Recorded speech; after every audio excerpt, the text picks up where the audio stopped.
after 10 years of homeschooling, school was becoming a drag. We want our kids to embrace the lifelong adventure of learning. So we decided to sell our comfortable suburban home and make the world our classroom. Joe, Trisha, Hannah, Sarah, Gideon, Izzy, and Penny Dog. We are doing life deliberately. December 30th started as any normal day for us. I went off to Starbucks to do some video editing to put out some material for you fine folks. And Joe stayed back behind at the trailer with the kids. So when I was outside playing with Sarah and Isabel on the slip and slide, suddenly there was an audience of snowbirds setting up their lawn chairs maybe 30 feet away from us, watching us. And I thought this was kind of weird, but I thought, well, all right, here we are, a young family surrounded by snowbirds. Maybe they're just enjoying seeing kids play.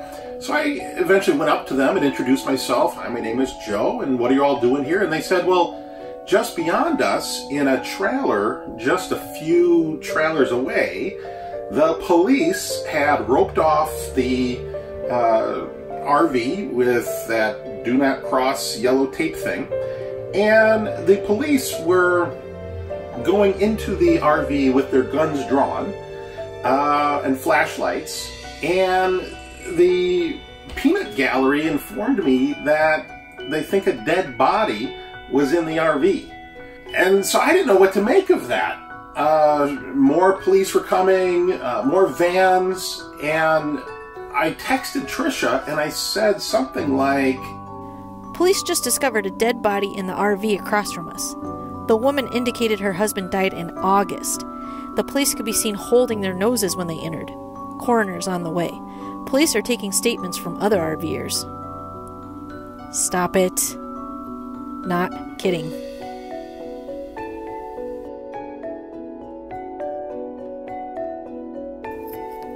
I was just interviewed by a detective. They are looking for a suspect.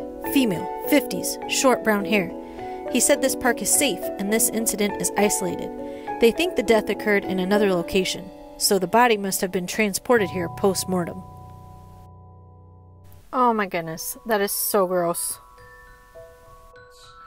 And the peanut gallery had known the woman that had been in that RV, but apparently the deadline had come for that RV to move on, and the RV was not moving, and the woman could not be found. And so the park personnel tried to knock on the door. Nobody answered, so they called the police to do a safety check. And sure enough, the police found a dead body in the RV. But not just a dead body.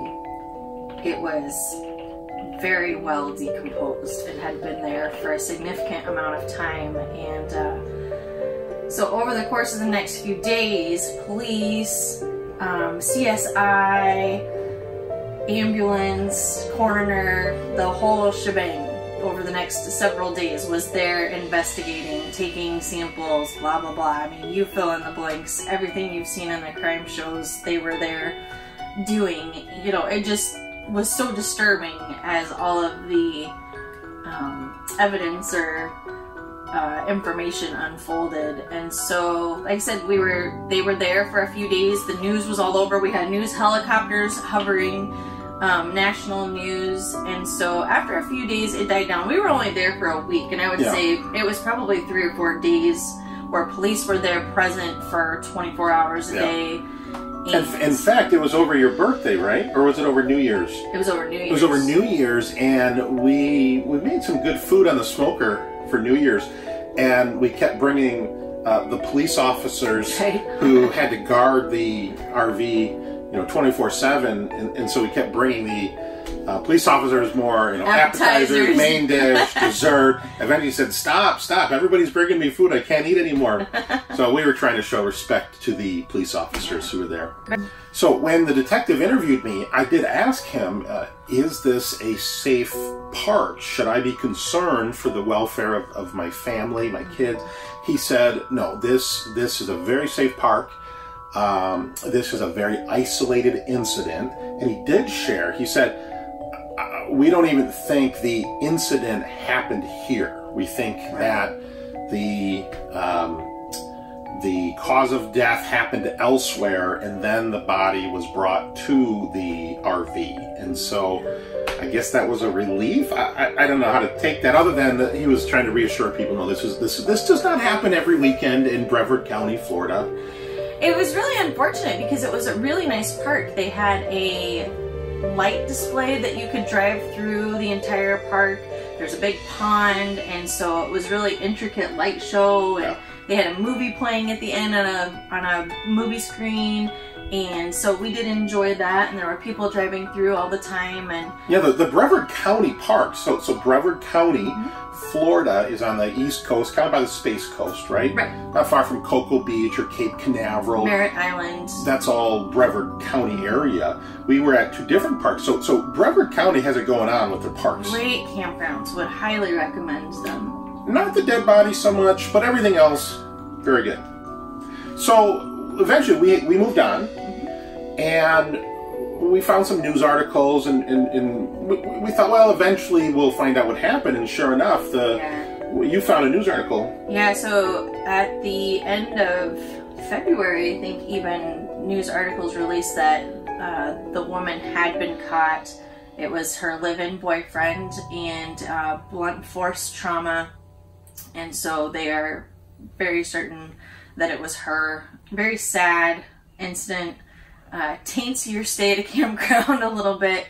But we're just thankful for the men and women in our communities that serve and protect. So thank you for what you do. Yeah.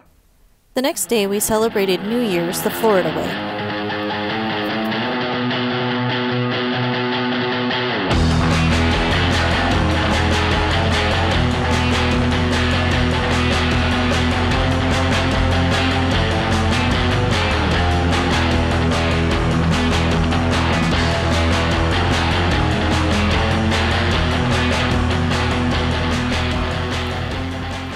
We enjoyed some family traditions too. I hold in my little hands predictions for 2018. They're all mine. That we wrote last year at this time. 1 year ago on this very night, we were sitting in our Rawson Avenue, Wisconsin home, writing these predictions. As is our New Year's tradition, we will now have the annual opening and reading of the predictions. Drum roll. Not present, Izzy. Izzy will turn 8 and learn to surf on a boogie board in the ocean. Izzy, what did you do today? Surf on a boogie board, and I am 8. In the ocean. Whoa. And you that did that literally today. just happened today. I totally forgot that I wrote that, but that happened just today. So this is Dad's prediction. You will rarely... okay. You will rarely wear a shirt. Is that for me? Yeah, you will rarely wear a shirt. That actually pretty much is true at home during 2018. I predict that Sarah will tease me. And I started writing zeros, but I got bored. I didn't want to write all the zeros, so I just started scribbling it times. I know what I'm talking about. What the heck, Dad? Hannah will turn 14 and drive a car for the first time. Here is my prediction. Joe will get his family into a scary RV experience and work hard to get them out, as in a rescue. Leaving the car in park when we unhitch the trailer, so that as soon as we unhitched the RV, the car started to drive away. With the kids in it. With the kids in it.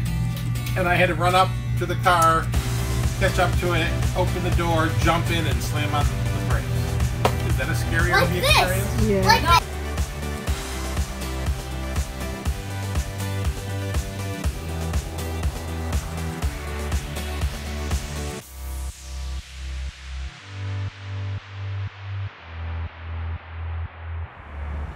So we packed up from Wickham Park this morning in Melbourne, and we are heading back up north about 40 minutes to North Brevard County to Manatee Hammock County Park, where we were over Christmas.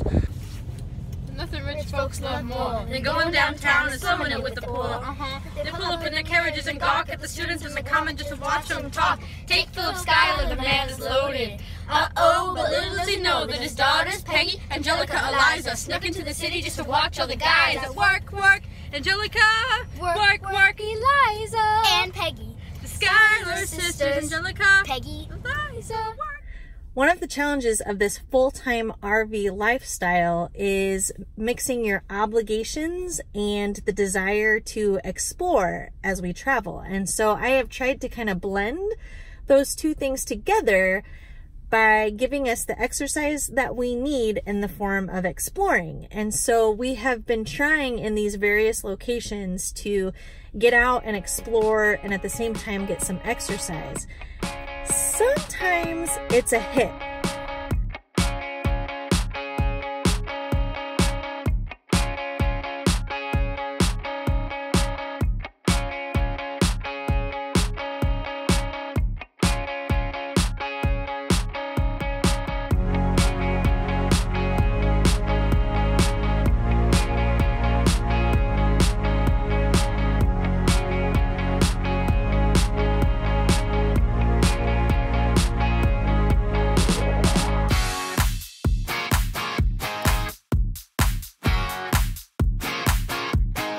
That's how much sand there is in it. This is my enchanted look. The enchanted forest. Dead.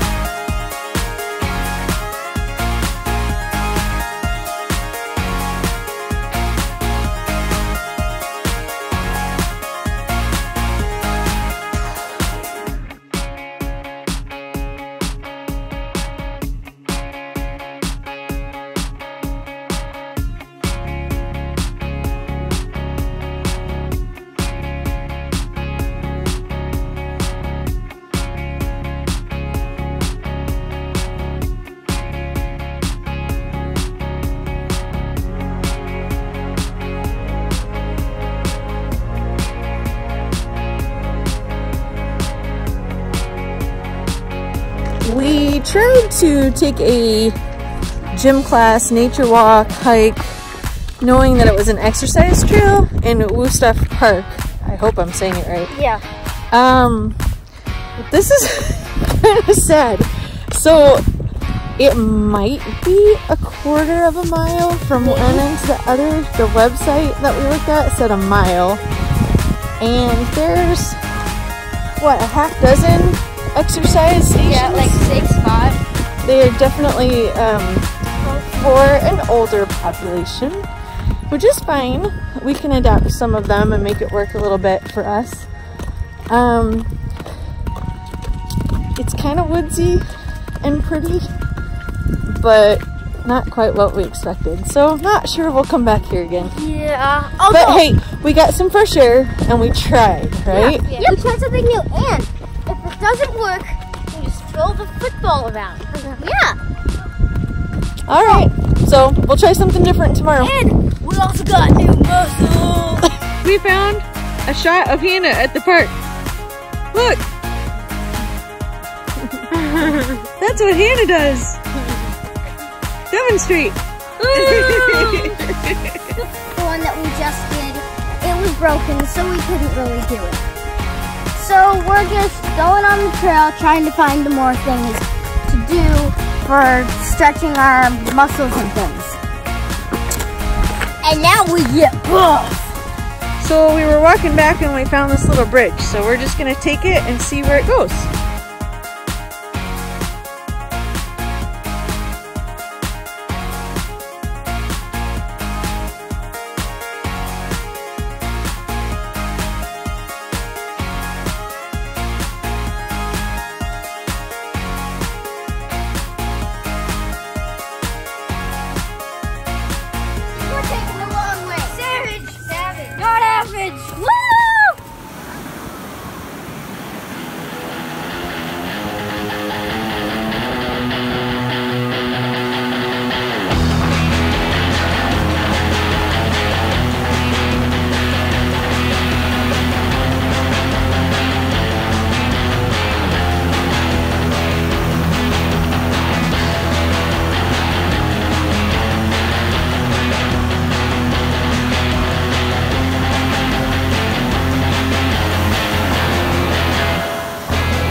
The viewers do not want to see a face like.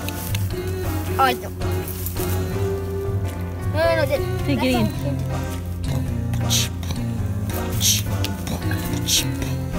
No!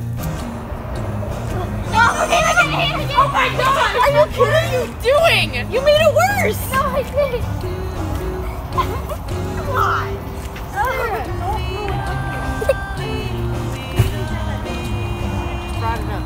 No, I didn't. It was slippery.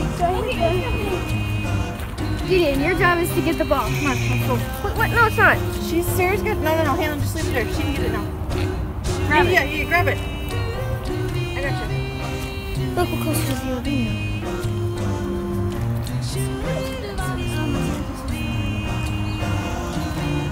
How do you feel about this, Gideon? Yes!